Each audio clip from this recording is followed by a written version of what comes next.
Women are an important part of San Francisco transit, and they are telling us their career stories. I never envisioned that I would have an opportunity to work on such interesting and complex problems. Doors are opening. Welcome to Taken with Transportation, the San Francisco Municipal Transportation Agency's official podcast. I'm your host, Melissa Colross. Muni rider satisfaction is up, according to our latest customer survey. The system received its highest overall rating in the 25-year history of that survey. We recently spoke with some riders who echo those sentiments. I am so appreciative to the people that run Muni, that operate the trains and make sure that they get me to work and to my appointments. I'm just coming back from a medical appointment and I wouldn't have been able to get there without Muni. I take the 14R every day to work. It's fast and it's a short walk from my house. I've never owned a car in San Francisco. I've never needed to own a car in San Francisco because our public transportation is so good. This is great timing since Transit Employee Appreciation Day is coming up on March 18th and March is Women's History, or Herstory Month. So given all of this, we are taking an opportunity in this episode to celebrate transit, specifically women in transit. We begin with a history lesson from Rick Laubscher. He's the president and CEO of Market Street Railway, Muni's nonprofit preservation partner. Before World War II, streetcar motormen and conductors were all men and almost all white. There were no black platform people, as they called them, and no women. With the war, people going off to fight in wars and to the defense industries, the transit agencies here were really strapped for people. Muni then hired its first black operator, Audley Cole, in 1940, but Market Street Railway, its competitor, much larger organization, didn't have any black platform people and no women. But as the war went on, they started to get a few women on the platform, mostly as conductors, and they got more and more African American operators. And in 1944, the same year that Muni later, at the end of the year, merged with Market Street Railway, a young woman showed up at the Market Street Railway office on Sutter Street and said, I would like to be a streetcar conductor. That teenager was Marguerite Johnson, but the world later would come to know her by the name she took professionally as a poet, author, and activist, Maya Angelou. She was going to George Washington High. She had the summer off. She had seen the first female conductors in their snazzy uniforms. She thought they were snazzy and said, I want to do that. She went to her mother, and her mother said, if you want something, go get it. So she went down to the Market Street Railway office and applied for a job, and they said no. She lied about her age. She said she was 18. And she kept coming back every single day, even though they never saw her. So sooner or later, after 2 weeks, they finally gave up and hired her. And she went out and started being a conductor on the streetcar for several months and wrote about it in I Know Why the Caged Bird Sings. Our nonprofit, which has the same name as the old transit company, did a lot of research to try to figure out exactly where she operated, what kinds of cars, streetcars she operated, and we kind of came to the conclusion, based on the employment practices of the day and stuff like that, she was probably on the extra board. The extra board being operators who are on standby and are at the car barn to jump into service if somebody doesn't show up, who's sick or out. And she tells the story in Caged Bird about rumbling along on the streetcar toward the beach along the edge of Golden Gate Park. Well, at the time, there were two streetcar lines that were on the edge, the 5 on the north and the 7 on the south. We think she most likely operated the 7 line. And she also wrote about how her mother would actually follow her out in their car. Her mother would drop her off at the car barn, and then her mother would follow the first run all the way to the beach and back because it was pre-dawn. And she was worried about her daughter's security. And this went on, her employment apparently for several months. But of course, she made that brief time famous by writing about it in a very famous book. So even though this was only a few months, Would it be safe to say she was a trailblazer? Oh, absolutely. Absolutely. There were very, very few African American female platform people in the streetcar service and none on the cable cars at all. She went on to do so many great things that it hasn't gotten the kind of attention until lately that it might have gotten. Flash forward more than half a century to the late 1990s. Our streetcars no longer had conductors, just drivers. It had become quite common for women to work as conductors on the cable cars, but the cable car grips, the people who operate the car's brakes, were and always had been men. That is until Fannie Mae Barnes became the first female grip in 1998. We interviewed Barnes for a previous episode of this podcast, and she talked about breaking that glass ceiling. I pulled it off by working out extensively, building up my upper body strength. The job itself is very extensive in how you control the cable car as well as try to keep from injuring yourself. But the public, they loved it. When I would come downtown on the cable car, they go, everybody wanted to ride my cable car. Impossible. A line of people waiting, But it was received very well by the people. They was excited to see a female up front on the cable car. Barnes may have been the first, but she was not the last female grip. And today, women work in all levels of the SFMTA, from our customer-facing staff to our director of transportation. So let's meet some of them. Hello, I'm Omozele Biggins, Transit Training Manager. My job is I do everything, you name it. If it's payroll, if it's compliance, anything that have to do with training, I do. I started as an operator. It was an eye-opener because I've never taken the bus before. I became a transit operator. I have a brother that came to visit me from England. He decided he wants to take the public transit. So we took the public transit and I met a lady. She was driving the 60-footer. Then it was 15 3rd Street. And the way she handled the bus and the way she was in control of everything that was happening, I looked at her, I was like, wow, this is cool. I think I can do this. Then I decided to apply. It was the best decision ever because, I learned a lot. Just being a bus professional operator gave me that opportunity to be able to know the 4 corners of San Francisco. That was back in 2002. Biggins was promoted from operator to transit supervisor and then further into management.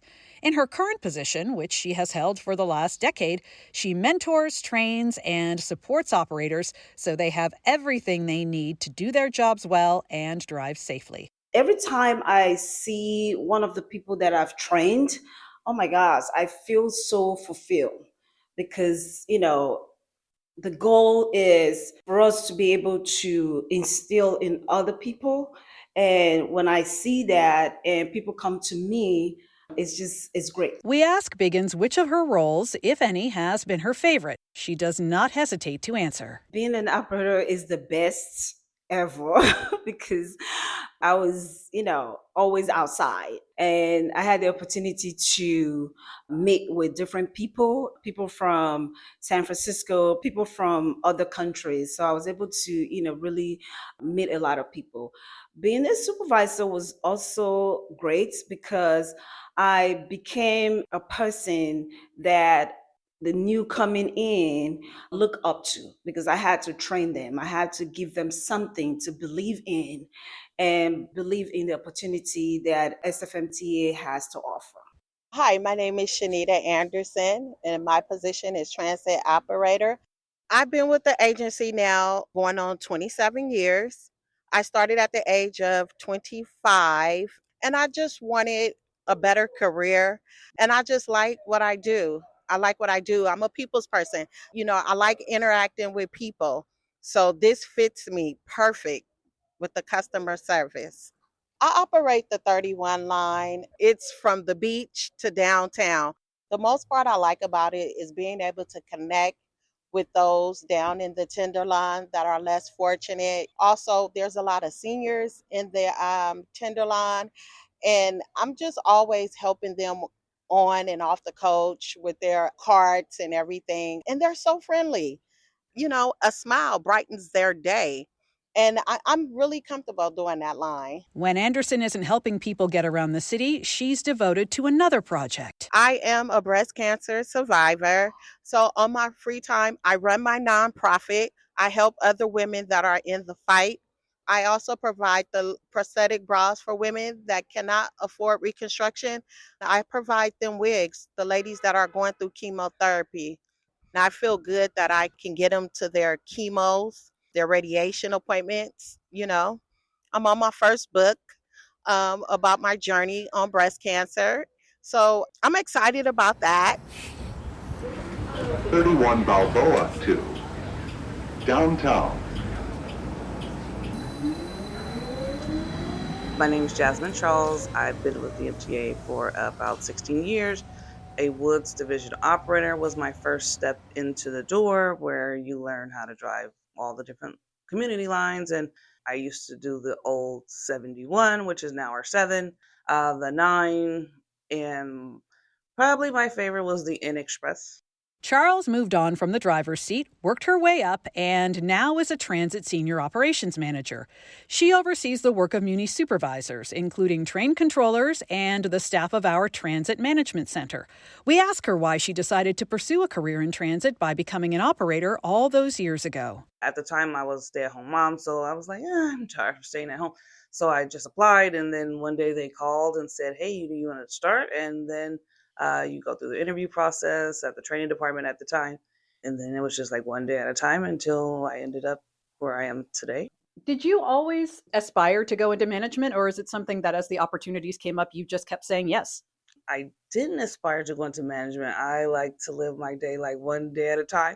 But it's just one of those things where you just try different things and do different things. And I do try really hard to do a good job at whatever it is that I do. So I have enjoyed my career. Like being an operator and even being a supervisor is a really rewarding job, helping people get to and from where they need to go, helping them with questions, issues. It is a instant kind of gratification type of job. In the manager position, it's a little bit different because you don't have those daily interactions with the service that you provide management for. But I do enjoy my career here. I do love transit. It's something that kind of grows on you because you take the bus as a kid or trains once you get older, but you don't really understand the full breadth of it until you understand it moves people, it helps people, it's good. What would you like people to know about transit employees, the people who move San Francisco, essentially? It's a really hard, thankless job, especially for the operators. Everybody deserves respect and appreciation, and even though people get angry or upset, they shouldn't take it out on the first operator they see because it's not their fault. Arriving westbound, 2-car M to Balboa Park Station. Next train is... My name is Leda Rozier. I'm the Senior Operations Manager over Division Management in Transit. So as a Senior Operations Manager, I'm responsible for all of the bus, trolley, cable car, rail divisions, where basically I work with the managers. I'm making sure that we follow the agency's rules, regulations, that we stay consistent. We treat operators with respect. I believe a lot in training. I also believe that people are going to give you what you give them. So I work a lot with the division managers, making sure that we work on the morale. I have super division managers that I work with that I don't have to worry about any of this stuff. So it's a lot of mentoring them, keeping them updated, making sure that the operators are all treated fairly and equally. So it can be challenging at times. I've been with an agency, it's going to be 19 years in October. My background outside of the agency was a combination of human resources at various companies, and also my career within the military was also within human resources. We asked Rozier about her military service. At the age of 19, one of my friends, she wanted to go under the buddy system. I really didn't know what I wanted to do. So I agreed. She couldn't go for whatever reason. So I ended up going by myself. About a year after I was an enlisted person, I wanted to leave. I wanted to actually go active duty. And I was talking to my commander, and he didn't want me to go. So he asked me if I was interested in going into the State Officers Academy. I didn't know what that was all about. So, of course, I said, okay. There were 32 of us that started the academy that met once a month and then 2 weeks out of the year. And then I went and worked with drill sergeants who would work with basic trainees from all over the country. After a number of years, I joined what it was called the Civil Affairs Unit. And basically what we did is we went to different countries, foreign countries, and taught them how to handle certain situations within, if there's a national disaster. And then I retired. It's been an amazing experience because it taught me discipline. I always wanted to go to college, so it forced me to go to college. I was actually also working a full-time job because a lot of it was in the reserves. So I was raising a family and working on my master's.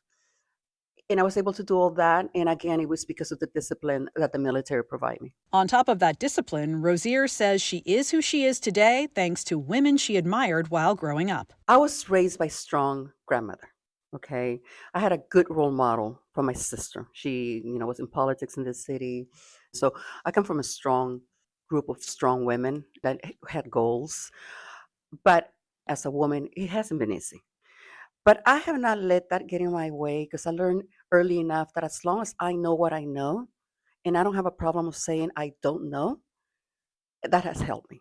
I don't walk around with, what do they call it? A know-it-all, because I'm not. I don't have a problem going to an operator and say, hey, how do you do this? I don't understand this. And I think people do respect you more than when you do that than whatever gender you are. Finally, we hear from another woman who has broken a glass ceiling in San Francisco transportation. Hi, I'm Julie Kirschbaum, and I'm the director at the SFMTA. February marks my 19th year at the agency. It's been an incredible adventure. When I started here, I never envisioned myself at the agency so long, or that I would have an opportunity to work on such interesting and complex problems. I started at the SFMTA running a system study called the Transit Effectiveness Project, where we looked at all aspects of our transit service, and that gave me this incredible window into understanding our work, understanding how valued our service is to the people that use it every day, and really set me up as I continued to grow and advance in my career. When I was working on the Transit Effectiveness Project, I was in what at that time was the construction and planning group.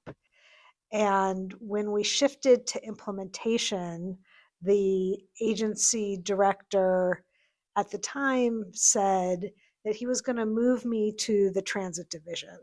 And my first role in the transit division was the Transit Effectiveness Project Implementation Manager and Service Planning Manager. I grew in that role and expanded to cover our schedules team as well as special events. The special events work taught me so much about the complexity of our day-to-day operations. It's also a great way to test out new things. From there, in 2017, I transitioned to the Chief Transportation Officer.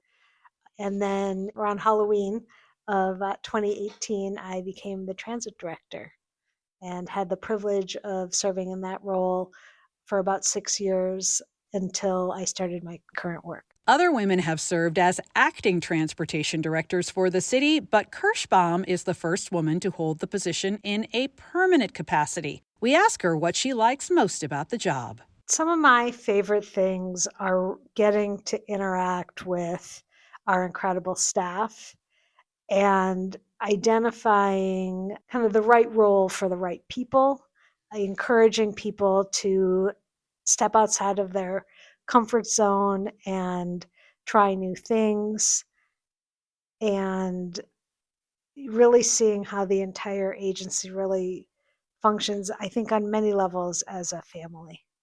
I hear a lot from other women at the agency that seeing me in this position helps support and encourage them, which is incredible and something I want to do more of. And Kirschbaum adds what she would like everyone to understand about our staff. I want people to know how dedicated to public service transit workers are, and that the work is so complex and intertwined. Our customers see operators driving the vehicles. What they don't see is that they're also often serving as social workers, emergency responders, the person that gives you that smile when you needed it the most. And they are supported by many, many teams behind the scenes, our car cleaners and mechanics, the people maintaining our infrastructure, the station agents and the custodians, the supervisors in our control center. So many folks working together to keep the system safe and reliable. Thank you for joining us on Taken with Transportation. We're a production of the San Francisco Municipal Transportation Agency, and you can find the latest episodes at sfmta.com/podcast, as well as Apple, Spotify, our YouTube channel, or wherever you listen. If you have a chance to thank your Muni operator, station agent, or any member of our staff this Transit Employee Appreciation Day, please do. And of course, we encourage that every day of the year. I'm Melissa Colross. Be well and travel well.